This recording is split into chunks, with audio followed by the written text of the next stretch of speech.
یەکەمین فستیڤاڵی فڕۆکەوانی لە هەرێمی کوردستان و عێراق لە هەڵەبجە ئەنجام درا. فستیڤاڵەکە بە بەشداری 60 فڕۆکەوان و گروپێکی فڕۆکەوانی کوردستانی ڕۆژهەڵات بەڕێوەچوو. قەیرانی دارایش ڕێگر بوو بۆ ئەوەی فستیڤاڵەکە فراوانتر بێت و لە ئاستی نێودەوڵەتیدا بەڕێوە بچێت. ئەم وەرزشە وەرزشی ئاسمانیە، لە هەر شار و لە هەر وڵاتێکە وەرزشی ئاسمانی ئەنجام بدرێ، ڕووی شارستەنیەت و جوانی ئەو شار و وڵاتە پیشانەدا. ئەمە یەک. دووەمین ئەمانەوێ بە خەڵکی کوردستان و بە شاری هەڵەبجەی خۆشەویست بڵێن گەنجانمان ئێستا هاوشانی فڕۆکەوانەکانی ئەوروپا و دەرەوەیە لە فڕین و لە نمایشی ئاسمانیا. ئەمە لەبارەی گرنگەکەی. لەبارەی ئەوی تر ئێمە بەڕاستیەکەی لە خەیاڵمان بوو کە بیکەین بە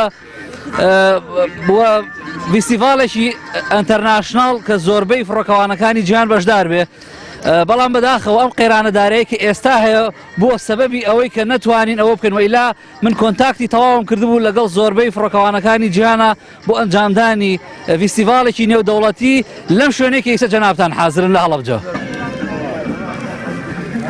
لە فستیڤاڵەکەدا ژمارەیەک لە فڕۆکەوانی هەڵەبجەش بەشدار بوون. یانەی ئاسمانی هەڵەبجەش ئامانجی ئەنجامدانی فستیڤاڵەکە لە هەڵەبجە دەخاتە ڕوو.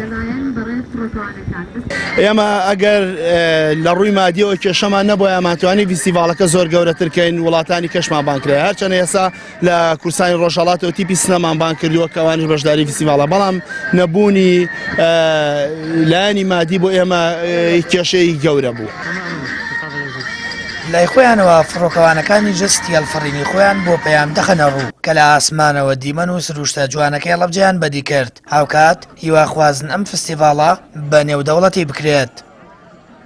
هەڵەبجە گەیە بۆ ئاستەی کەم سابقاتێکی لەم سەدها بەرگوزارەکە و هاتنی میێوانان ئێمە لە ئێران و هاتوین لە کوردستان و شاری مەریوان و سنە پێکەوتیمە هاتوین. زۆرمان پێ خۆش بوو، تەبیعاتێکی جوان. بەڕاستی زۆر فستیڤاڵێکی ڕێکوپێک و جوان بوو. بەڕاستی هەم شوێنەکە خۆشە، تەبیعاتەکە خۆشە. تەواوی فڕۆکەوانەکانی کوردستانمان داوات کرد لەگەڵ تەواوی لایەنەکان و بەرپرسانی ناوچەکە.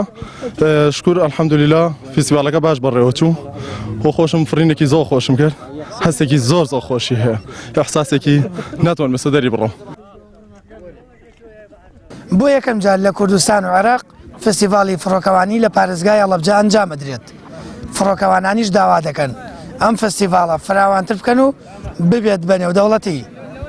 سامان فەتاح، کەناڵی ئاسمانی پەیام، بناری باڵام بۆ هەڵەبجە.